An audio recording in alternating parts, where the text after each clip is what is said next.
기독교의 절기 중에서 여러 절기가 있지만 이제 구약의 절기는 다 예수님께서 완성하셨기 때문에 그렇게 중요한 건 아닙니다. 그러나 가장 중요한 절기는 여러분 어떤 절기라고 생각하십니까? 부활절이 가장 중요합니다. 그리고 성도에게 있어서 가장 중요한 것은 뭐냐면 부활 신앙을 갖는 게 중요합니다. 그러니까 다른 것보다 중요성을 따지는데 가장 제일 중요한 건 뭐냐면 부활 신앙을 갖는 것입니다.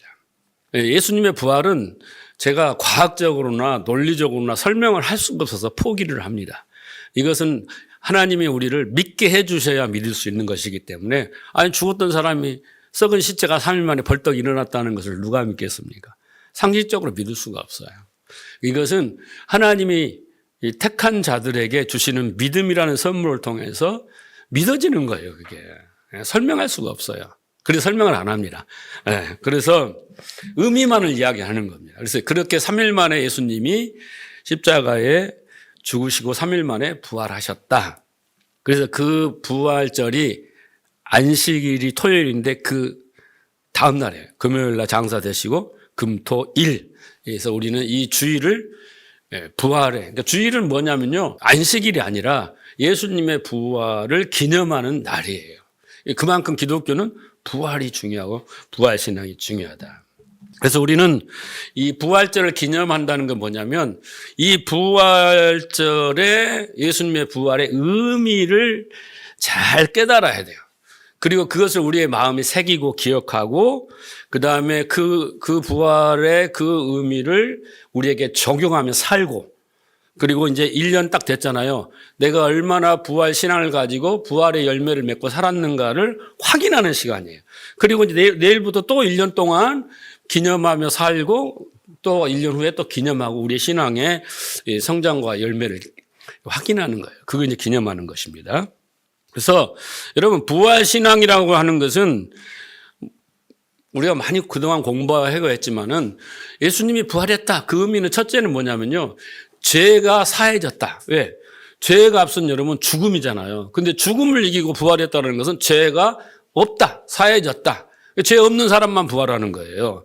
그래서 죄 사함을 받았다라는 뜻이고 두 번째는 사망 권세.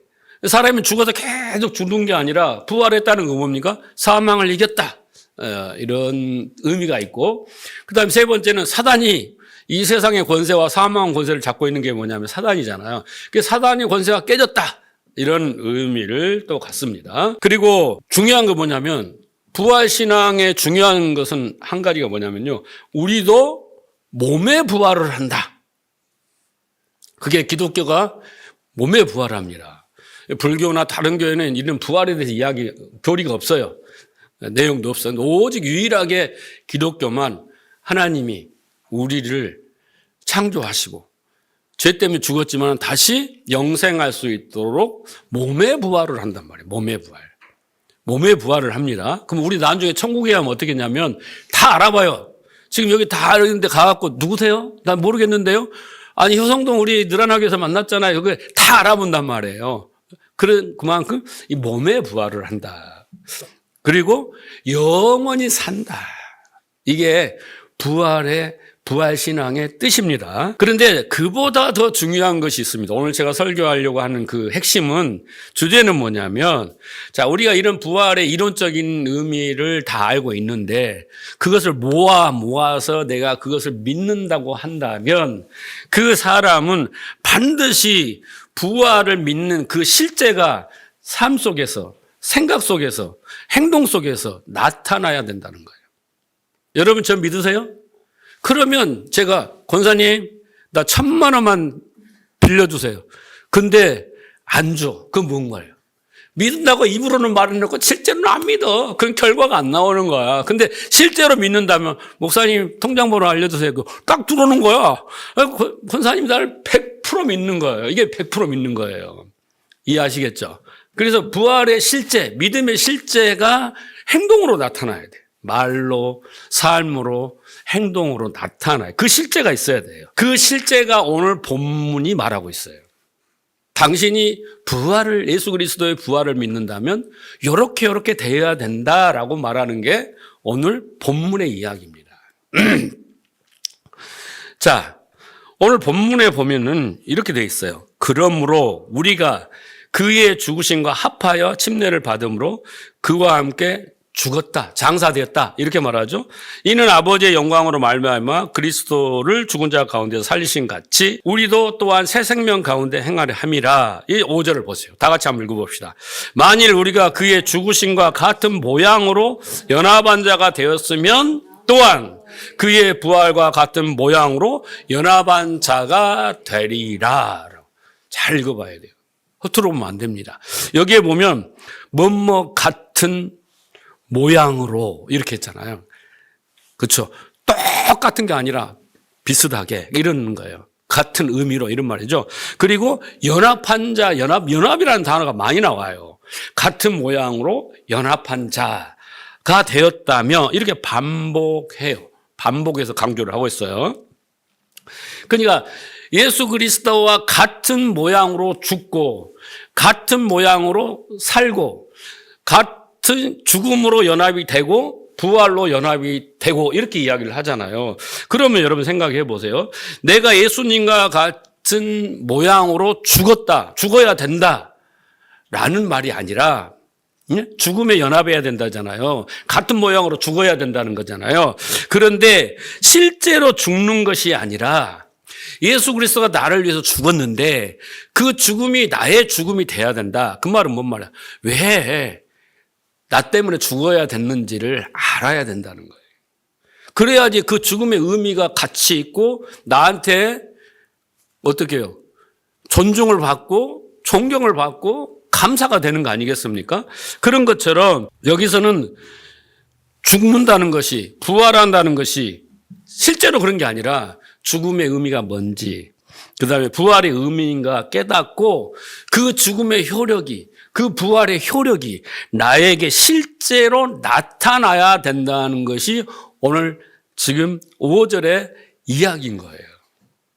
내가 예수를 믿고 교회를 수십 년 다녔는데 내가 예수님과 같은 모양으로 죽지 않고 예수님 같은 부활한 모양으로 부활하지 않고 연합된 자가 아니면 아무것도 아닌 거예요. 그 실제가 여러분 나타나야 된다라는 뜻입니다. 그러니까 우리가 단지 1년에 한 번 형식적으로 오늘처럼 주의 만찬을 하고 달걀을 나누고 뭐 부활의 할렐루야 이렇게 의식을 지키는 것이 아니라 예수님의 죽음과 그 부활에 연합된 자로서 실제로 열매가 있는가? 그 의미가 뭔가? 열매를 맺고 있는가? 그것을 깨닫고 점검해야 되는 거예요. 그리고 반드시 그 실제가 있어야 된다라는 거예요. 이해하시겠죠? 자, 그런데 오늘 본문에 보면은 우리가 부활에 연합을 해야 된다잖아요. 마지막 결론은 부활에 연합을 해라 그러잖아요. 그러면 그 전제가 있어야 돼요. 여러분, 예수님의 부활에 연합한 자가 되기 원하십니까? 그 모양으로 부활하기 원하십니까? 그러면 그 앞에 뭐라고 그랬어요? 죽어야 되는 거예요. 죽음에 같은 모양으로 연합한 자가 되어야 된다라는 것이 전제입니다. 우리가 그의 죽으심과 같은 모양으로 연합한 자가 되었으면 그 다음에는 부활에 연합한 자가 되리라. 앞이 조건전이에요. 이 조건이 충족해야 결과가 이루어지는데 그 조건이 뭐냐면 예수님과 같은 모양으로 죽으심과 같은 모양으로 연합한 자가 되라는 거예요. 그러니까 부활은 여러분 논할 것도 없어요. 이 부활의 신앙, 부활의 삶, 뭐 부활의 축복 이런 거 논할 것도 없고 먼저 우리가 예수님과 같은 죽으심을 그 연합하느냐, 그 모양으로 죽었느냐 이게 더 중요하단 말이에요. 이 조건이 충족이 돼야 됩니다. 그런데 우리가 이 죽음과 부활은 동전의 양면과 같은 거예요. 이렇게 해서 죽음이라는 앞면을 딱 뒷면을 보니까 부활이야. 부활했어? 근데 뒷면을 보니까 죽음, 이게 뛸래야 뛸 수가 없어. 그러니까 죽으면 자동적으로 부활이 되는 거예요. 근데 나 부활했어. 근데 보니까 안 죽었어. 그럼 이 부활은 가짜인 거예요. 네, 가짜인 거예요. 이해하시겠죠? 그래서 여러분이 심각하게 나는 부활의 경험이 없다. 부활의 실제가 없다. 그러면 여기를 보니까 당신은 그러면 예수님의 죽으심에 연합이 안 됐네요. 이렇게 말할 수밖에 없습니다. 그런 신자는 비록 몸은 살아있으나 영혼은 죽은 좀비와 같습니다. 여러분 좀비 아시죠? 몸은 살아있는데 뇌는 없어요. 이게 좀비야. 그죠? 동물과 같아. 이런 상태가 되는 것입니다. 그래서 우리가 죽음에 연합을 해야 되는데 이 죽음에 연합한다는 것은 그러면 진짜 우리가 십자가를 메고 죽어야 됩니까? 그런 것이 아니고 죽음의 의미가 무엇인지, 왜 죽었는지, 그리고 내가 죽은 자인 것을 깨닫고 자기에게 생명이 필요하구나, 살려면. 이런 것을 인정하는 것, 이것이 뭐냐면요. 성경은 그게 자기 죽음이다라고 말하는 거예요. 그걸 또 자기 부인이다라는 거예요. 그것을 가리켜서 당신이 예수 그리스도의 죽음에 연합한 자라고 인정을 해주는 거예요. 이해하시겠습니까? 자, 지금부터 죽음에 대해서 공부를 할 거예요. 성경이 말하는 죽음에 대해서 공부할 거예요. 죽음을 모르는 사람이 어디 있어요? 그렇죠? 그렇죠? 숟가락 놨다. 뭐 돌아가셨다. 뭐 이런 것이 우리가 말하는 육체의 죽음을 말하잖아요. 근데 성경이 말하는 죽음은 달라요. 성경이 말하는 죽음은. 그래서 오늘은 자, 먼저 우리가 죽어야 된다고 했으니까 죽음을 알아야 될 거 아니에요. 그래야지 부활을 할 거 아니에요. 자, 성경은요, 의미론적으로 말할 때 죽음을 두 가지로 분류를 해서 말합니다. 그 죽음에도 두 가지 죽음이 있고, 그러니까 부활에도 두 가지 부활이 있어요. 그래서 첫째, 이 죽음은 몸의 죽음과 혼의 죽음이 있다라는 거예요. 그러면 부활은 또 어떻게 했어요? 몸의 부활과 혼의 부활이 있다라는 것을 알아야 됩니다. 이걸 잘 구분해야지 여러분 우리가 성경을 잘 이해할 수 있습니다. 자, 에베소 2장 1절을 보세요. 그는 허물과 죄로 죽었던 너희를 살리셨도다. 여기서 그는 누구실까요? 예수 그리스도죠. 예수 그리스도가 허물과 죽었던 우리입니다. 너희라고 했으니까 살리셨도다 그랬습니다. 자, 여기서 말하는 죽음은 어떤 죽음을 말할까요? 우리가 죽었다고 그랬잖아요. 그래서 그걸 우리를 살렸대요. 그럼 우리 여기서 허물과 죄로 죽었던 우리는 어떤 죽음을 당한 겁니까, 지금? 아까 죽음이 내가 뭐라고 해서 두 가지 있다고 그랬잖아요. 몸의 죽음, 혼의 죽음. 여기서 죽음은 뭘까요? 혼의 죽음이에요. 혼의 죽음입니다. 그리고 뭐라고 하냐면 과거형이잖아. 이미 죽었다라는 거예요. 그러니까 우리는 태어나면서부터 죽어 있는 존재예요. 좀비와 같은 거예요. 몸은 움직이지만 혼은 죽어 있는 상태. 혼이 죽었다는 건 뭐예요? 생각하는 거라든가 이런 것들이 잘못되었다는 뜻입니다. 네? 하나님이 원하는 생각을 안 하는 거예요. 쉽게 말하면. 그래서 이미 죽었다라는 것입니다. 어쨌든 우리가 인정하든 인정하지 않든 성경은 우리가 예수 믿기 전에 다 죽은 자들이다라고 말하고 하고 있습니다. 뭐가 죽었어요? 혼이 죽은 자들이다라는 것이요. 그래서 성경은 분명히 이 죽음에 대해서 몸의 죽음과 혼의 죽음을 구분하고 있죠. 자, 그래서 우리가 예배 때마다 이 사도신경을 하잖아요. 그 사도신경 내용에 보면 뭐가 나옵니까? 몸이 다시 사는 것과 영원히 사는 것을 믿사오며 이런 내용이 나오죠. 자, 이것은 액면 그대로 무슨 뜻입니까?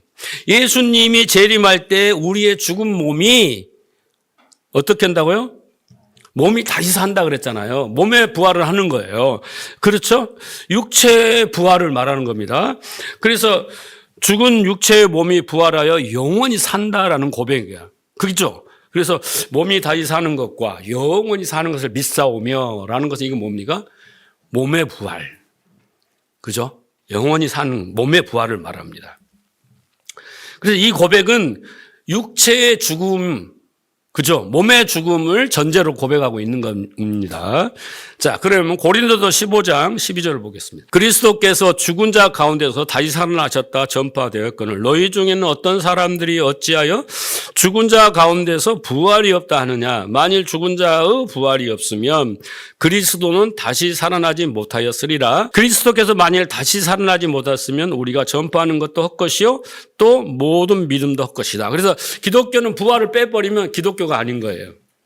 기독교에서 뭘 빼도 괜찮은데 이 부활을 빼버리면 기독교는 아닌 거예요. 교리적으로 볼 때. 자, 그래서 예수님의 재림 때 어떤다고 해요, 우리가? 몸의 부활을 한다 그러죠? 몸의 부활을 한다. 그래서 이미 예수님은 모세와 엘리야와 예수님이 변형된 몸으로 나타났잖아요. 그걸 누가 봤어요? 베드로와 제자들이 봤죠? 세 제자들이. 그렇죠? 그런 식으로 몸의 부활을 하게 된다라는 것입니다. 그게 우리의 부활 신앙입니다. 그래서 여러분, 죽음도 몸의 죽음, 혼의 죽음이 있고, 그러면 부활도 당연히 몸의 부활과 혼의 부활이 있다라는 것을 아셔야 됩니다.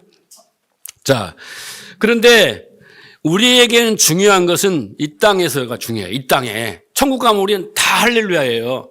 그게 천국이야. 그러면 이 땅은 지옥과 같은 것인데 이 땅에서 우리는 제일 중요한 게 뭐냐면 혼의 부활이에요. 여러분이 이 땅에서 행복하게 살고 즐겁고 기쁘게 하나님 나라를 누리고 살려면 이 혼의 부활이 있어야 돼요. 죽었던 혼이 살아나야 되는 거예요. 예? 이거라는 거예요. 여기서 아까 에베소 2장 1절에서 허물과 죄로 죽었던 그랬잖아요. 그래서 이게 혼의 죽음이라 그랬죠? 그런데 살리셨도다 그랬잖아요. 살리셨도다. 이게 뭐예요? 어떻게 살아났어요? 뭘 살아났어요? 여러분, 뭐가 살아났어요? 여러분의 혼이 살아났어요. 혼이 살아났단 말이에요. 그래서 우리가 이 부분을 이해해야만이 우리는 이 온전한 부활 신앙을 가지고 그 은혜를 누리고 살 수가 있는 것입니다. 자, 보세요. 그래서 이 죽음, 이 혼의 죽음과 몸의 죽음을 구분해야 되는데, 자, 마태복음 8장 21절을 보세요. 제자들 중에 또 한 사람이 이르되 주여 내가 먼저 가서 내 아버지를 장사하게 허락하소서. 예수께서 이르시되 죽은 자들이 그들의 죽은 자들을 장사하고 너는 나를 따르라 하시니라 그랬어요. 자, 나를 따르라 그랬더니 따르기 싫은 사람이 있었던 것 같아. 그러면서 핑계를 대는 거야. 예수님, 아버님이 돌아가셨는데 아버지 장사 지내고 제가 뒤따라가면 안 되겠습니까? 그랬더니 예수님이 22절에 야, 죽은 자들이 그들의 죽은 자를 장사하게 하고 너는 나를 따라. 너 내 제자지. 그러면 죽은 자들이 장사하게 하고 너는 나를 따라. 이렇게 말씀을 하시는 거예요. 조금 서운할 수 있습니다만은 여기 보세요. 그럼 여러분 자세히 보세요. 앞에 죽은 자들이 나오고 뒤에 그들의 죽은 자들이 나오잖아요. 자, 예수님이 말했어요. 죽은 자들이 그들의 죽은 자들을 장사하라 그런 거예요. 그럼 여기에 죽은 자가 두 개 나옵니다. 자, 그러면 앞에 나온 죽은 자들과 뒤에 나온 그들의 죽은 자들을 구분을 해보세요. 자, 그러면 앞에 나오는 죽은 자들은 어떤 자들입니까? 혼이 죽은 자들이에요? 몸이 죽은 자들이에요? 혼이 죽은 자들이에요. 자, 뒤에 나온 그들의 죽은 자들은 몸이 죽은 자들이에요. 그러니까 앞에 있는 자들은 혼이 죽은 자들인데 뒤에는 몸이 죽은 자들이 아버지가 죽었잖아요. 그러니까 몸이 죽은 자들은 끼리끼리 혼이 죽은 자들에게 맡기고 너는 산자야. 산자는 나를 따르라. 예수님이 그러는 거예요. 이해하시겠어요? 그래서 여기도 분명히 몸이 죽은 자와 혼이 죽은 자를 예수님이 딱 구분을 하시잖아요. 그리고 우리는 예수님을 따르는 자들은요, 다 혼이 산 자들이 따르는 거예요. 혼이 살았다는 건 뭐예요? 믿음이 있다는 거거든요. 그죠? 예수님을 따르지 않는 자들은 다 혼이 죽은 자들은 예수님을 알아보지도 못하고, 그렇죠? 의인은 이 세상에 하나도 없나니 하나님을 찾는 자도 없고 하나님 뜻을 행하는 자도 없고 그렇잖아요. 그게 다 혼이 죽은 자들이라 말하는 것입니다. 자, 그래서 분명히 앞에 죽은 자들이 진짜 죽은 자들이면 어떻게 시체가 그 아버지를 장사를 지내겠어요. 그렇죠? 그래서 앞에 죽은 자들은 육체는 살아있으나 혼은 죽은 자들이고 그들의 죽은 자들은 진짜 몸이 죽은 자들이에요. 그렇죠? 그러니까 우리는 산 자들을 예수님은 살리기 위한 거고 산 자들을 상대하는 거지 죽은 자들을 상대하지 않는다라는 뜻입니다. 그래서 이 죽은 자들은 육체적으로 죽은 자들이 아니라 이 혼이 죽은 자들은 허물과 죄로 죽은 자들이에요. 우리는 다 어떤 자들이었다? 허물과 죄로 죽은 자들이에요. 혼이 죽은 자들이에요. 자, 에스겔서 18장 4절을 보세요. 모든 영혼이 다 내게 속한지라 아버지의 영혼이 내게 속한 같이 그들의 아들의 영혼도 내게 속하였나니 범죄하는 그 영혼은 죽으리라 그랬습니다. 여기 영혼이라고 했으니까 우리가 또 헷갈리는데 번역을 헷갈리게 해갖고 우리가 했는데 이게 다 뭐냐 혼이에요. 그래서 이 영혼이라는 히브리 말은 네펫이란 뜻이고요. 이 영어로 말하면 soul입니다. 스피릿이 아니라 soul이에요. soul입니다. 다 soul이에요. 자, 그래서 여기 네펫이 soul, 헬라말은 푸시케 이게 다 혼입니다. 이 혼입니다. 이렇게 죽은 자들을 뭐라고 말하냐면 헬라어로 네크로스라고 합니다. 네크로스. 죽은 자들, 시체, 죽음의 사체 이런 것이 바로 네크로스예요. 네크로스. 그래서 이 네크로스들은 죽었기 때문에 하나님을 알 수가 없어요. 그래 죽은 자들입니다. 그래서 우리는 살았다 그랬잖아요. 그러면 에베소 2장 1절에서 죽었던 허물과 죄로 죽었던 혼이 죽었어요. 근데 살리셨다라고 하는 거예요. 그럼 뭘 살리는 거예요? 혼을 살리는 거예요. 혼을 살리는 것입니다. 그래서 우리의 구원의 대상은 뭐다? 혼이에요. 자, 베드로전서 1장 9절을 보세요. 믿음의 결국은 영혼의 구원을 받음이라. 그렇죠? 여러분, 여기서 영혼이라는 게 뭐냐면 푸시케예요. 소울입니다. 혼이에요. 혼이 구원을 받음이라. 라는 겁니다. 영이 구원받는 게 아닙니다. 여러분, 혼이 구원을 받는 거예요. 여러분, 혼이 구원받는 거예요? 영이 구원받는 거예요? 혼이 구원을 받는 거예요. 그래서 사람에게는 살아있는 혼이 있고 죽어있는 혼이 있습니다. 그래서 살아있는 혼을 가진 자를 성경은 산 자라고 하고 죽어있는 혼을 죽은 자라고 이야기합니다. 그런데 여러분 여기 보세요. 죽은 혼은 어떻게 살아날까요? 아까 허물과 죄로 예수님께서 우리를 허물과 죄로 살리셨다 그랬잖아요. 죽은 혼을 산 혼으로 산자로 만들었어요. 근데 그 죽은 혼은 어떻게 살아날까요? 여기 뭐라 그랬어요? 믿음의 결과는 그 사람의 혼을 구원한다, 살린다라는 뜻이에요. 그러면 여러분 믿음은 어디서 오는 걸까요? 진리에서 오는 겁니다. 그 진리는 어디서 올까요? 영에서 오는 거예요. 영이 뭐예요? 하나님의 말씀입니다. 그래서 혼을 구원하는 것은 뭐예요? 영이에요. 그래서 혼이 구원받은 자를 합쳐서 영혼이라고 이야기하는 거예요. 이 혼을 살리는 것은 영이에요. 영이 뭐예요? 하나님의 말씀 진리인 거예요. 여러분 혼이 무엇을 하는 것입니까? 생각을 하는 거잖아요. 우리의 지정이 인격을 말하는 거예요. 근데 이 우리의 혼 속에 영이 없어요. 하나님 말씀이 없어요. 그거의 죽은 상태예요. 그래서 하나님을 몰라. 내가 왕이 되어서 내가 하나님에 대해서 막 살아가는 거야. 그게 혼이 죽은 사람의 특징이에요. 하나님이 없다는 자는 성경을 뭐라고요? 어리석은 자라고 하잖아요. 그게 혼이 죽은 사람의 상태예요. 이 사람을 살리려면 영이 갖다 붙어야 돼. 근데 그 영이 뭐냐면 진리예요. 이 진리가 하나님의 말씀이 이 혼을 살리는 거예요. 그 성경은 오늘 베드로전서 1장은 뭐라고 했어요? 믿음이라고 하는 거예요. 그래서 하나님의 영을 받은 사람은 하나님의 말씀을 받은 사람은 진리를 알고 이거였어 깨닫게 되는 거예요. 내가 죽은 자였네. 그러면 죽은 자고 인정하는 사람은 산 거잖아요. 그럼 나에게 생명이 필요해. 그래서 생명을 받는 거예요. 그런 사람에게는 믿음이라는 열매가 맺는 거예요. 그래서 믿음의 결국은 혼을 구원하는 것이다. 라는 것입니다. 자, 더 구체적으로 요한복음 6장 63절 이렇게 말합니다. 살리는 것은 영이니 그러잖아요. 우리를 살리는 거 뭐예요? 영이에요. 영이 뭐라고 했어요? 하나님의 말씀, 진리라고 했어요. 그러면 육은 무익하니라. 그러니까 우리가 아무리 서울대학을 나오고 박사를 하고 미국에 가서 또 박사를 하고 수십 년 동안 공부를 한 그 지식이 나의 혼을 살리는 게 아니라 나를 돈 벌어서 높은 권력을 가지고 재력을 가지게는 해줄 수 있으나 내 혼을 천국으로 가게는 못해요. 지옥에서 나를 구원하지 못해요. 나를 이 땅에서 편안하게 호의호식하며 부경화를 누리게 살 수는 있으나 지옥으로 가게 하고 그 지옥에서 구원하지 못하는 거예요.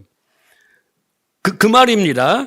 그래서 육은 무익하는 거예요. 그런데 우리를 진짜 살리는 것은 영이다라는 거죠. 그러면서 예수님이 뭐라 하냐면 내가 그 영이 뭔지 아니? 내가 너희에게 이른 말이 영이요 생명이다라고 하는 거예요. 그러니까 우리가 어떻게 혼을 구원받고 우리가 살려면 뭐가 있어야 된다? 영이 있어야 된다는 거예요. 이 푸뉴마가 있어야 돼요. 근데 이 푸뉴가 뭔지 아니? 내가 이른 말. 여기서는 이 말에도 두 가지가 있는데 로고스가 있고 레마가 있어요. 여기서는 레마예요. 로고스는 기록한 이 성경을 로고스라고 하고 레마는 이것을 풀어서 이 풀어진서 진리가 되게 하는 것을 레마의 말씀이라고 하는 거예요. 그 레마가 내 혼에 들어오면 인정. 아 그래요? 무릎을 치면서 할렐루야 아멘. 그래서 우리가 막 받아들이게 되고 이해해야 되면 이 말씀이 내게 진리가 되는 거예요. 목에 칼이 들어도 믿는 게 되는 거야. 그렇게 됐을 때 우리는 그걸 믿음이라고 하고 그 믿음이 우리를 천국으로 데리고 가는 거예요. 예, 우리 혼을 살리는 거란 말이에요. 그게 예수님이 그렇게 말씀하셨다라는 것입니다. 자, 그래서 요한복음 14장 6절을 볼게요. 예수께서 이르시되 내가 길이요 진리요 생명이니 나로 남지 않고는 천국에 갈 자가 없다. 아버지께 갈 자가 없다라고 합니다. 여기서 예수님께서 단순히 자신을 가리켜서 내가 길이요 진리요라고 했을 때 예수님이 육체의 예수를 말하는 게 아니에요. 예수님의 육체는 인간하고 똑같아요. 그렇죠? 그 육체의 예수를 말하는 것이 아니라 예수님이 하신 말씀이 길이요 진리요 생명이다라는 것이에요. 예수님의 말씀이 내 안에 들어오면 하나님께 가는 길이 열리는 거예요. 그 길로 인도받는 거고 그것이 내가 죽었던 혼이 생명을 갖게 되는 것이고 그렇죠? 길이요 진리요 그게 진리가 되는 거예요. 믿음이 되는 거예요. 그러면 우리 혼이 부활을 하는 거예요. 사는 거예요. 이해하시겠죠? 어렵지만은 이걸 이해하지 못하면 여러분 십자가의 죽음이니 부활이니 이게 전혀 성경을 이해할 수가 없어요. 자, 그래서 예수님이 하신 말씀이 진리이고 생명이에요. 우리를 인도하는 길이란 말이에요. 나침반과 같단 말입니다. 요한복음 1장 1절을 보세요. 그래서 예수님을 어떻게 상징적으로 표현하냐면 태초에 말씀이 계시니라. 그래서 예수님 그러면 예수님은 우리에게 길이요 진리요 생명인데 왜 길이요 진리요 생명이냐면 그 진리 생명의 말씀을 주시는 분이기 때문에 예수님을 말씀이라고 이야기를 하는 거예요. 그리고 그 말씀 안에는 뭐가 있다 그래요? 생명이 있고 그 말씀, 그 예수의 말씀은 우리에게 어둠을 비치는 빛이다라는 거예요. 이 세상은 어떻게 해요? 어둠이 깊은 흑암과 같은 거잖아요. 혼돈과 공허한 이곳에 빛이 있으라 했을 때 그 빛이 있어야 우리가 이 어둠 깜깜한 데서 살 길은 수치를 딱 넣어서 환해져야 우리가 움직이면서 살잖아요. 그 세상은 어둠과 같은 것에 빛이에요. 그게 예수님이고 예수님이 하신 말씀이고 그게 진리요 생명의 말씀이에요. 그런데 내 안에 세상 지식은 풍부해. 경험을 쌓은 지식도 풍부해. 상식도 풍부해. 이걸로 우리는 얼마나 살아가요. 근데 그 생각들로 그 지식들로 그 경험들로 지옥을 벗어날 수가 없어요. 천국을 못 가. 그리고 그걸로 육신은 편안하고 이렇게 하지만은 행복하지 못해요. 여러분 굴지의 회장들이 왜 자살해 죽습니까? 연예인들이 왜 다 우울증 걸리고 자살해 죽습니까? 부와 명예와 권력을 다 가졌는데도 행복하지 않는 거예요. 마음이 지옥이에요. 마음이 신간이 편해야 돼. 마음이 편해야 천국을 노려야 진짜 미인이 되고 마음이 편하면 우리가 딱 오래만을 만나면 얼굴이 막 이면 발죠. 이 사람 인생을 그동안 어떻게 사는가 말 안 해도 다 아는 거예요. 마음이 신간이 편해야 돼. 근데 하나님의 말씀, 예수님의 진리, 생명이 들어오면 우리는 하나님 나라는 먹고 마시는 것이 아니라 성령 안에서 진리 안에서 의와 평강과 희락이다. 이렇게 말하고 있지 않습니까? 그래서 여러분에게 말씀이 없으면 예수님의 그 레마의 말씀이 없으면 진리의 말씀이 없으면 그게 생명이 없는 거고 그게 혼이 죽은 상태예요. 근데 여러분 이게 분량이 있어요. 나 교회 다녔는데요. 근데 그 진리의 분량이 어떤 사람은 10%, 어떤 사람은 20%, 어떤 30%. 그럼 이 사람 믿으면 10%, 20%. 다 그 분량에 따라서 요만큼만 누리고 사는 거예요. 기독교를 착각하면 안 돼요. 기독교 다 들으면 100%를 내가 누린다? 천국으로 산다? 거짓말이에요. 내 안에 어둠이 100%가 있어. 세상 지식이 100%가 있어. 세상 상식이 이게 100%가 있어.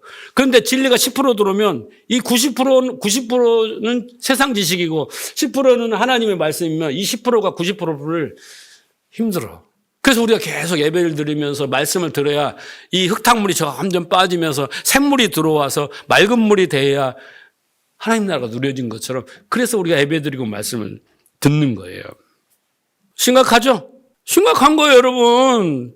교회 오면 다 행복하고 천국을 누릴 줄 알았는데 안 되는 이유는 이 때문이란 거예요. 예? 자, 아까 에스겔서 18장 4절을 읽었잖아요. 그 뒤에 보면 범죄하는 영혼은 죽으리라 이렇게 했잖아요. 근데 여기 범죄, 이 히브리 말로 하타라는 것이에요. 여러분, 범죄하면 영혼은 죽으리라. 그래서 이것을 우리가 자꾸 도덕적으로, 윤리적으로, 이게 선악적으로만 말해서 죄 지으지 마세요. 지옥 갑니다. 죄 지으면 복 받지 못했습니다. 죄 지으면 안 됩니다. 회개하세요. 막 그러잖아요. 나 다시는 죄 안 짓겠다고 하나님께 약속하세요. 막 그래서 여러분 제일 먼저 주일날 오면 뭐부터 해요? 회개 기도부터 하잖아요. 아는 척 하지 마세요. 하나님 일주일 동안 성전을 나갈 때는 하나님이 살겠습니다 하고 나가서 하나님 일주일 동안 말씀대로 살지 못하고 나도 다 해봤어요. 이렇게 해서 용서해 주세요. 그럼 교회가 사우나예요, 사우나. 한번 그냥 탁 털고 그냥 회개 기도했으면 이제 그때부터 마음이 편해지는 거야.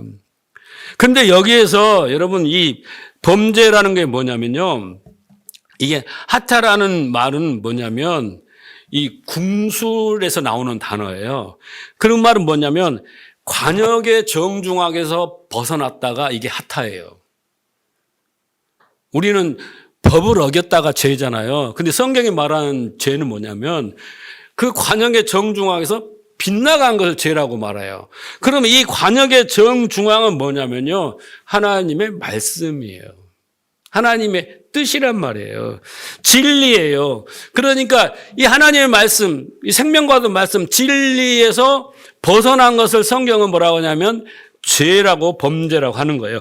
그런데 이 범죄, 여기서 빗나간 영혼은 어떻게 된다? 혼이에요, 혼. 영혼이 아니라 네페시입니다. 예? 푸시케 이게 소울이에요. 죽으리라 그랬습니다. 그래서 그 중앙에 그 관역에서 벗어난 상태가 죄이며 그 사람은 혼의 죽음의 상태다라고 말합니다. 자, 그러면 이제 중요한 거예요. 어떻게 이 죽은 혼이 살아나는가? 살리셨다고 그랬잖아요. 그게 뭐라고 그랬어요? 부활이에요. 아까 그랬잖아요. 죽음에 연합한 자가 되었으면 이제는 부활에 연합한 자가 되다. 그렇잖아요. 그래서 여러분들이 이제 죽음이라는 것을 깨닫고 의미를 알고 이 혼의 죽음이 뭔가 이 상태를 알게 되면은 인정하게 되면은 그 순간부터 여러분은 부활하기 시작하는 거예요. 혼의 부활이 시작되는 거예요. 이 아시겠어요? 동전의 양면처럼. 근데 죽음의 의미를 모르고 나는 살아있는 자야. 좀비인데 내가 살아있는데 왜 죽었다고 그래? 이런 자들은 부활할 수가 없어요. 혼의 부활이 이루어지지 않아요. 교회에 와서도 나는 살아있는 자야.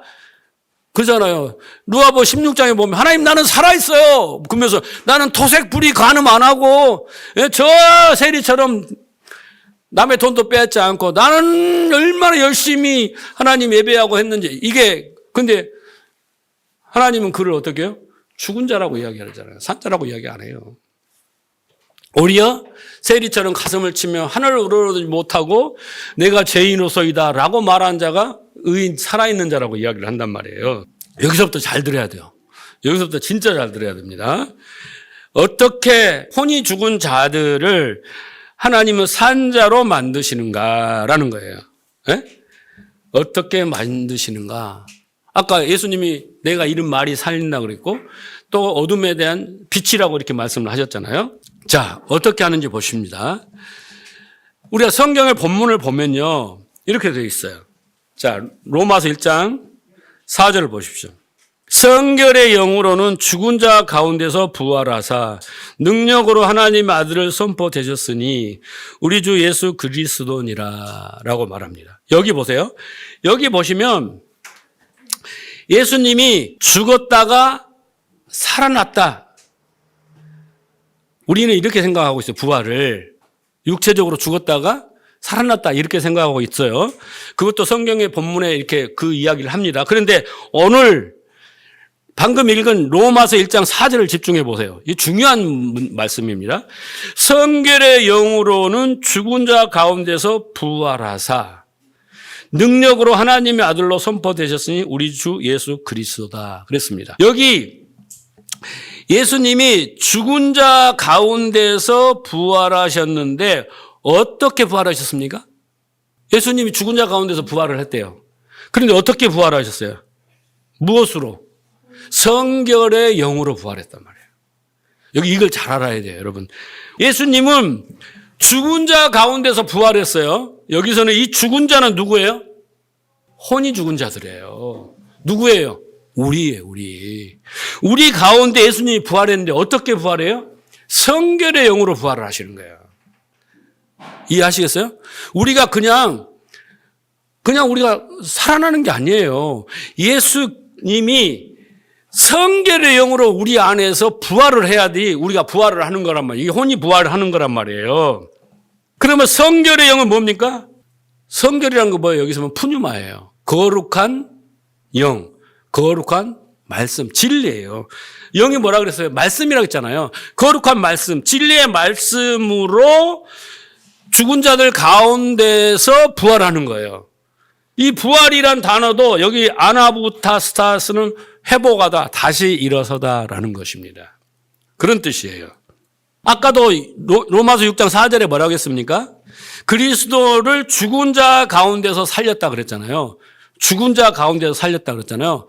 그러고 나니까 우리를 새 생명 가운데 행하게 하신다 그런 거잖아요. 그럼 우리가 새 생명 가운데 행하게 하려면 어떻게 해야 돼요? 성결의 영이 내 안에서 살아나야 돼요. 부활해야 된단 말이에요. 성결의 영으로 우리가 살아나서 새 생명을 얻게 한단 말이에요. 그러니까 여러분, 그리스도가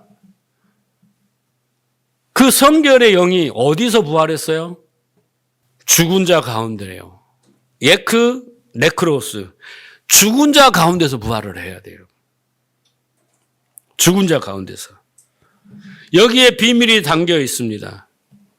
그러니까 여러분은 혼이 죽었잖아요. 우리가 죽었었잖아요.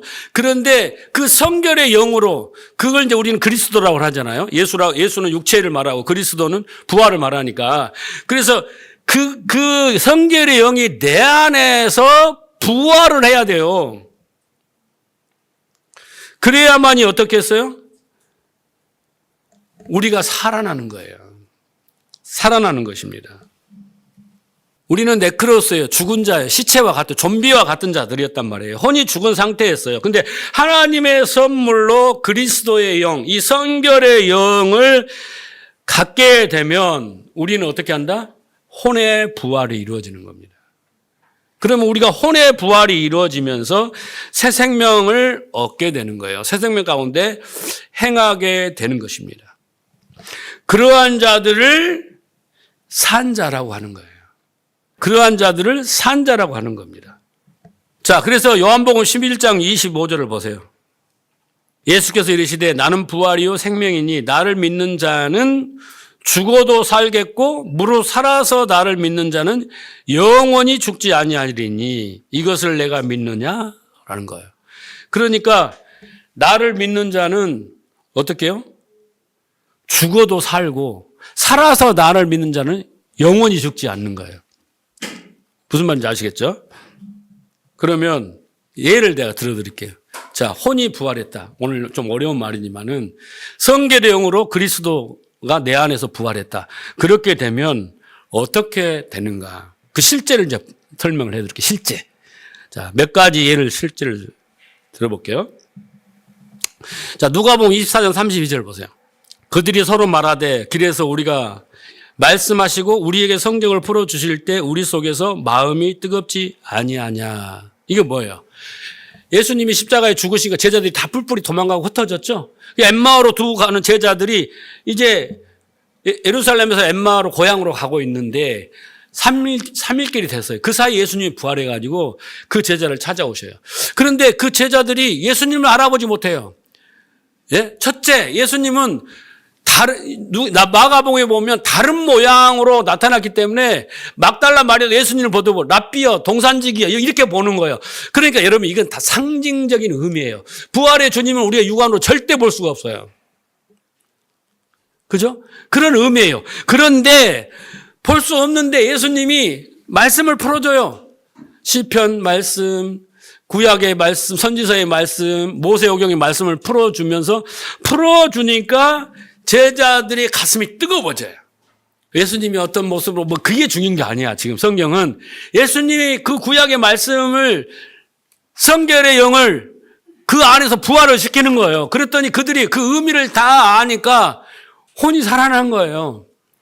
부활의 혼을 가진 겁니다. 산자가 된 거예요. 그러니까 이 사람들이 어떻게 한 거예요? 예수님이 살아생전에 말씀하신 의미를 다 알고 우리가 뭘 해야 된다고 예루살렘에 가서 순교를 해요. 그렇게 되는 겁니다. 자, 또 재밌는 이야기를 또 한번 해볼게요. 요한복음 20장에 보면 이런 말씀이 있어요. 자, 이 말씀을 하시고 20장 20절 손과 옆구리를 보이시니 제자들이 주를 보고 기뻐하더라.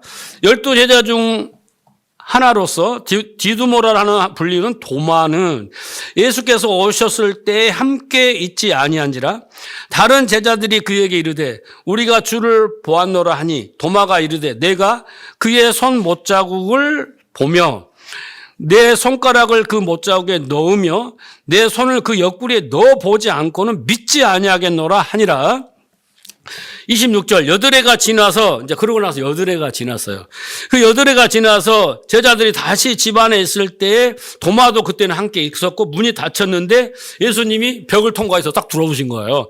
들어오셔서 너희에게 평강이 있을지다 하시고 도마에게 이르시되 이렇게 말한 거예요. 도마가 했던 이야기 예수님 다 알고 있어. 그러면서 자, 네 손가락을 이리 밀어 넣어 내 손을 보고 내 손을 밀어 넣어 내 옆구리에 넣어 보라. 그리하여 믿음 없는 자가 되지 말고 믿는 자가 되라. 그런데 도마가 이르되 나의 주님이시여 나의 하나님이시여 이렇게 고백을 합니다. 예수께서 이르시되 너는 나를 보고 고로 믿느냐? 보지 못하고 믿는 자는 복되도다 하시니라. 자, 제가 풀어드릴게 잘 들어보세요. 자, 여기에 보면 비밀이 있어요. 이 헬라어로 공부를 해야 아는데 이 보다라는 단어가 두 가지로 나와요. 자, 이걸 보세요. 이 말씀을 하시고 손과 옆구리를 보이시니 그리고 제자들이 주를 보고 기뻐하더라 이렇게 나오잖아요. 이 보다라는 단어가 달라요. 이 앞에 이 보이시고라는 단어는 그냥 자연적으로 우리 육안으로 보이는 거예요. 그런데 제자들이 주를 보았다라고 했을 때 이 보고는 호라오예요. 그 말은 무슨 말이에요? 이 호라오라는 단어가 이 앞에 보이시고 하는 단어는 차원이 다른 단어예요. 이 앞에 예수님을 보이시고 이럴 때는 그냥 육안으로 가만히 있어도 보이는 거. 컵이네? 성경이네? 이렇게 보이는 거예요. 성경이네? 이게 보이는 거야. 그런데 이 제자들이 기뻐했다 그랬잖아요.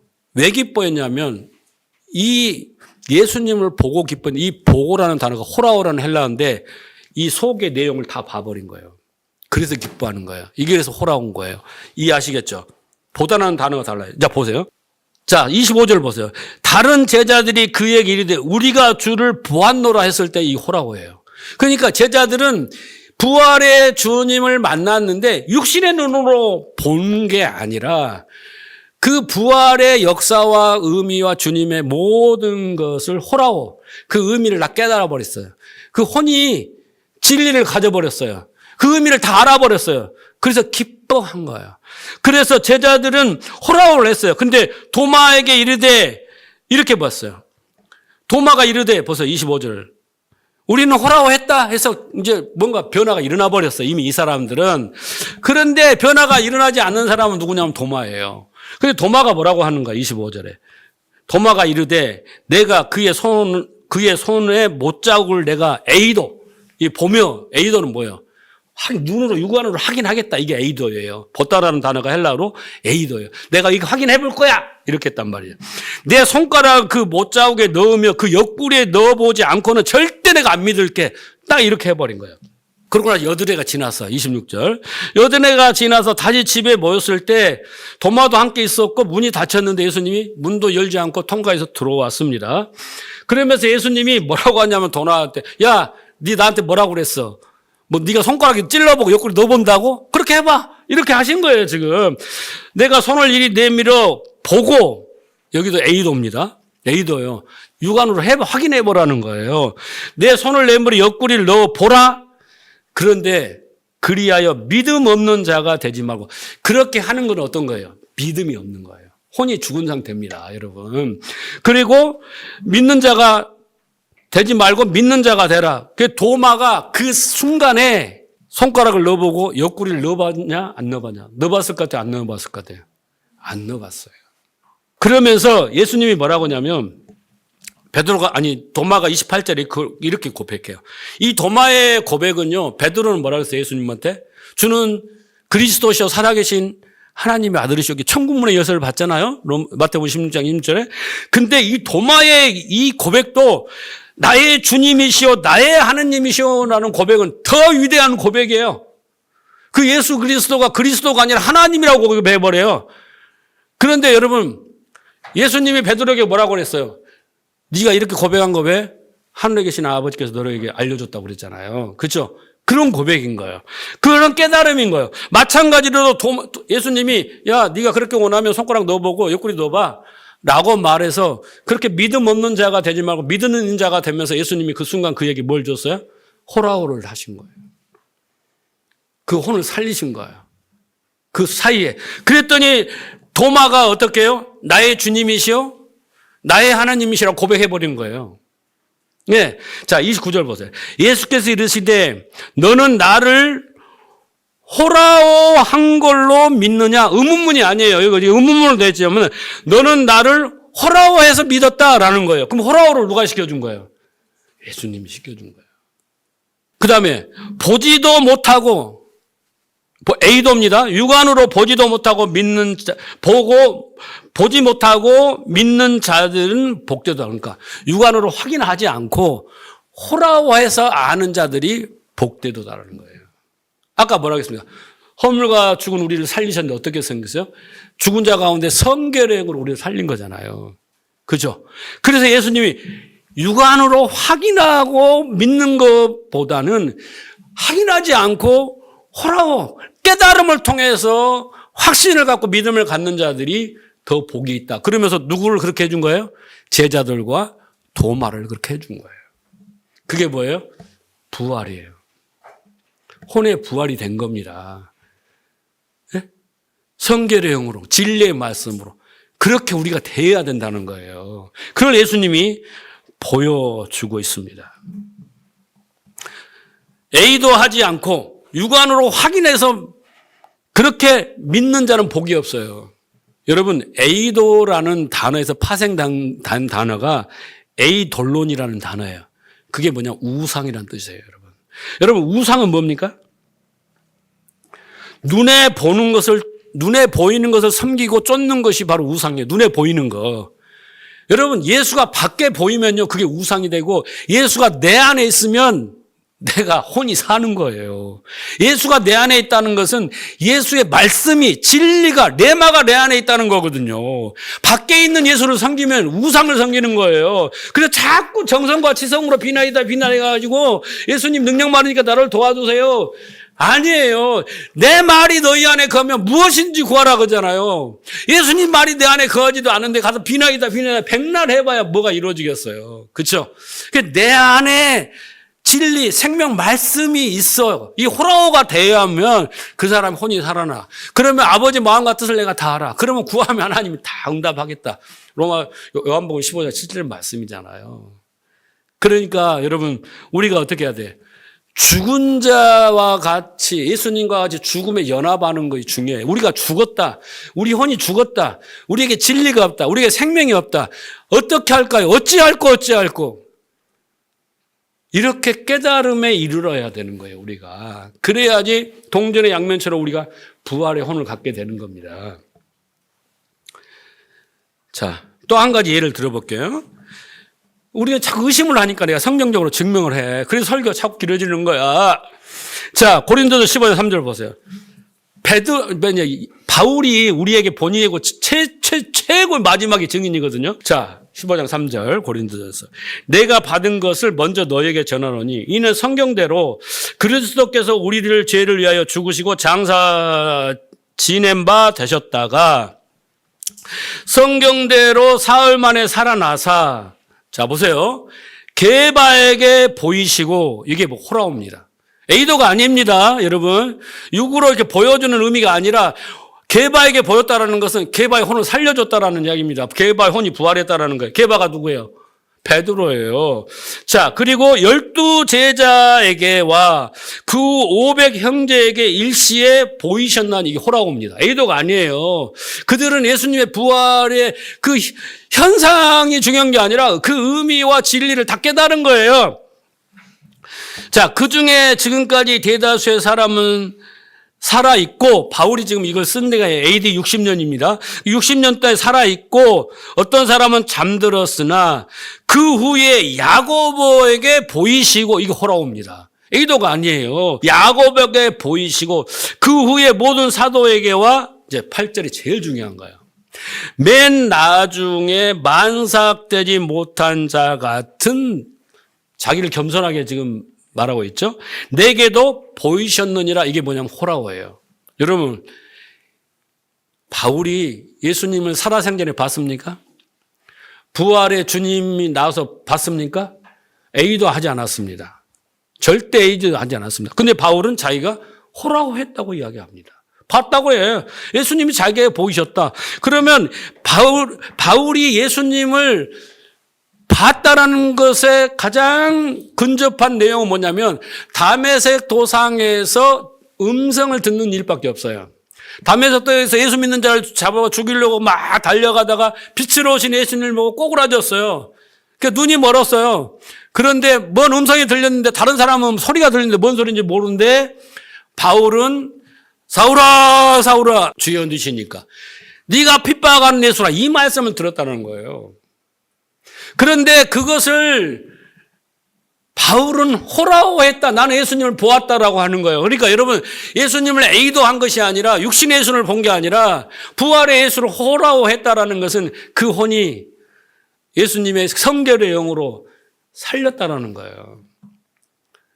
그래서 바울은 어떻게 됐습니까? 내가 예수님을 호라오했다라고 자신 있게 지금 말을 하고 있잖아요. 그렇죠? 육체로 본 것이 아니라 그 바울 안에 성결의 영으로 임한 예수 그리스도, 진리, 그 말씀, 생명 그리스도를 내가 내 안에서 보았다라는 뜻이에요. 내 안에서 호라오했다라는 거예요. 놀라운 일이지 않습니까? 그래서 바울은 나는 죽었어. 내가 산 것이 아니야. 그런데 부활하신 그리스도가 내 안에 와서 살아버렸네? 무덤 같은 나에게, 시체 같은, 좀비 같은 나에게 그 예수님의 부활이 실현이 돼버리는 거예요. 그걸 나는 예수님을 보았다라고, 부활의 주님을 보았다라고 이렇게 상징적으로 표현을 하고 있습니다. 이해하셨죠? 이 혼이 살아난다는 게 뭔지를 아시겠죠? 그렇죠? 우리도 그렇게 지금 여러분도 그렇게 되어가고 있는 거예요. 그런데 그 분량이 문제예요. 분량의 문제예요. 그 믿음의 분량이 문제예요. 말씀을 잘 들어야 되는데 안 듣고 성경을 제대로 읽어요. 읽어도 뭘지 까고 하얀 건 종이 까만 건 글씨니까 잘 모르지. 이렇게 되는 거예요.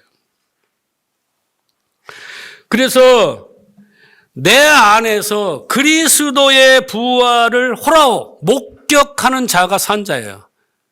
그렇게 돼야 됩니다. 예? 내 안을 보니까 내 안에 그리스도 영이 있어. 성결의 영이 있어. 깜짝 놀라는 거야. 자기도 모르게. 그리고 이 말씀이 나를 막 이끌어가. 깜짝 놀라는 거예요. 그러면 어떻게 되냐면 여러분, 의식의 변화가 생기는 거예요. 의식의 변화가. 그가 바로 새로운 몸을 가진 자가 되는 것입니다. 여러분, 의식의 변화 없는 부활은 없어요. 착각하면 안 돼요. 바울이 생각이 바뀌었잖아요. 생각이. 바울이 뭐라고 말합니까? 나는 율법주의자야. 나는 율법으로 말하면 흠이 없어. 열심으로 말하면 나를 따라올 자가 없어. 나 율법 다 지켰다? 나는 하나님을 위해서 내 목숨까지 던졌다. 그런 바울이 뭐라고 말하냐면 내가 가지고 있는 신학은 성경적 지식은 다 올바르지 않아. 이렇게 고백을 해요. 로마서 10장 2절에. 그러면서 나는 죄인 중에 괴수야. 알고 보니까. 아까 내가 뭐라 했어요? 나는 팔삭동이라고 그러잖아요. 예? 그리고 바울은 나의 나됨은 하나님의 은혜였어. 이렇게 고백을 하는 거예요. 그리고 바울이 뭐라고 하냐면 나는 날마다 죽는다. 예? 나는 날마다 죽어. 예수님 뭐라고 했어요? 날마다 자기를 부인하고 자기 십자가를 지고 오잖아요. 그대로 고백하는 거예요. 이렇게 혼이 죽은 자에게 그리스도가 성계령으로 그에게 부활하면 이런 고백은 자연스럽게 나오는 겁니다. 자연스럽게. 의식이 바뀌어요. 새로운 의식을 갖게 돼요. 새로운 성경을 지식을 갖게 돼요. 이 가치에 대해서 변화가 일어나요. 세계관에서 변화가 일어나요. 자기 자신에 대해서 변화가 일어나요. 새로운 의식을 가지고 새로운 삶을 살아요. 여러분 새로운 삶을 살기를 원하세요? 그런데 새로운 의식을 갖지 않고는 절대 살 수가 없어요. 절대 살 수가 없어요. 우리는 그 성결의 영으로 이 혼이 살아나면서 우리의 새로운 의식을 가진 자만이 새로운 삶을 살고 그 삶은 행복한 거예요. 그런데 우리는 절대 변하지 않고 자기 포기하지 않고 옛 생각 그대로 옛 지식 그대로 자기가 알고 있는 그걸로 다 이루어버렸는데 새로운 것을 이루어버리려고 한단 말이에요. 그래서 자꾸 거기다 기도를 얹혀가지고 도와주세요 도와주신다 여기서 환경을 변화시키려고 하는데 하나님은 뭔 작업도 하신다면 우리에게 새로운 의식을 갖게 하시는 것이 그래서 목사로 세우고 성경을 주신 거예요. 그 혼을 살리려고. 여러분 우리가 살고 있는 이 세상은 가장 힘이 센 게 뭔지 아세요 여러분? 뭐가 있고 탈무드에 보면은 막 뭐가 강한 것이 나오잖아요. 그렇죠? 그런데 이 세상에서요 가장 무서운 건 죽음이에요. 죽음이 우리를 지배합니다. 모든 사람은 죽음의 유세에 누르려고 누구나 죽음을 두려워합니다. 죽음은 강제적 이별이며 모든 것을 상실하고 죽음보다 더 큰 폭력은 없습니다. 그렇죠. 그런데 초대교인들은요, 그 죽음을 두려워하지 않았어요. 초대교인들은 사자에 물려 죽고 경기장에서 화형을 당하고 그 부활신앙을 지키기 때문에 죽음을 이겨버린 사람들이 초대교인들이에요. 그들의 실제입니다. 그들이 어떻게 해요? 예수님이 살아생전에 예수님을 따르던 모습과 예수님이 죽고 부활하시고 성령의 영으로 그들이 살아난 그 이후의 모습은요, 천지말 180도 다릅니다. 그들은 부활신앙으로 무장이 되고요. 부활신앙을 가졌기 때문에 자기의 생명을 초계와 같이 여긴 사람들이에요. 사도행전을 보면 잘 알 수 있지 않습니까? 예수 그 부활의 증거를 위해서요. 베드로는 십자가에 거꾸로 매달려 죽고 기름에 튀겨 죽고 톱에 썰어 죽고 사자의 밥이 되고 그 신앙 그 힘은 어디서 나왔겠습니까? 부활의 그 실제 그들의 혼이 살아난 그들의 그 믿음이 어마어마한 거예요. 그 새로운 의식이 그 종교적이고 율법적이고 그 교회 안에 갇혀있던 모든 것을 다 깨뜨리고 세상을 나가서 자기 목숨을 초계같이 던지는 어마어마한 핵폭탄처럼 그렇게 변화된 것입니다. 그게 초대교회예요. 그런데 지금은 어떻게 해요? 그런 진리의 말씀이 희석이 되다 보니까 지금은 우리가 그렇게 파워풀한 신앙생활을 못하고 세상 사람들이 기독교는 세상의 재앙이라고 그렇게까지 비난을 받을 정도로 우리는 타락해버린 거예요. 자기는 변하지 않고 자기의 혼은 살아나지 않고 요만한 지식과 요만한 믿음을 가지고 자기가 되게 믿음이 좋으냐. 그러나 경건의 모양은 어마어마하게 크게 보이지만은 그들의 삶 속에 깊이 들어가 보면 능력은 하나도 없는 그런 삶을 우리가 삽니다. 그런데 그렇게 가난하고 초라하고 어부들이고 보잘것없는 그들이 이 부활의 신앙으로 말미암아 지금까지 우리가 복음을 듣게 되고 그들의 신앙이 우리의 본입니다. 그렇게 되었다는 것을 아셨으면 바랍니다. 여러분은 산자입니까? 산자입니까? 그러면 우리는 바울과 같은 그런 고백이 필요합니다. 우리는 말씀을 듣고 우리는 죽어야 되는 거예요. 나를 부인하고 거룩한 산재물로 하나님께 우리를 내어드리는 이 예배 가운데 내어드리는 그런 역사가 일어나야 되는 거예요. 자기 죽음을 선포해야 되는 겁니다. 그게 우리가 부활의 열매를 맺게 되는 시작점인 거예요. 자기는 변하지 않고 옛모습 그대로 간직하면서 새로운 삶을 원하고 복된 삶을 원하고 변화를 원한다는 것은 어불성설입니다. 우리가 할 일이 있다면 말씀을 통해서 우리의 혼이 부활해야 돼요. 새로운 의식을 가져야 돼요. 그 부활 신앙을 가지고 새 생명 가운데 행하게 하겠다 했잖아요. 새 생명을 가지고 새로운 삶을 살아야 되는 겁니다. 그래서 먼저 어떻게 해야 돼요? 죽음에 연합해야 되는 겁니다. 죽음에. 부디 오늘 말씀이 부활절인데 여러분 그냥 단회적으로 끝나지 않고 죽음과 부활을 잘 묵상하시고 여러분 가운데도 죽음과 부활의 열매들이 풍성하게 나타나서 새로운 의식을 가지고 새로운 삶을 날마다 살아내는 그 축복된 삶을 살아내기를 주님으로 축원합니다.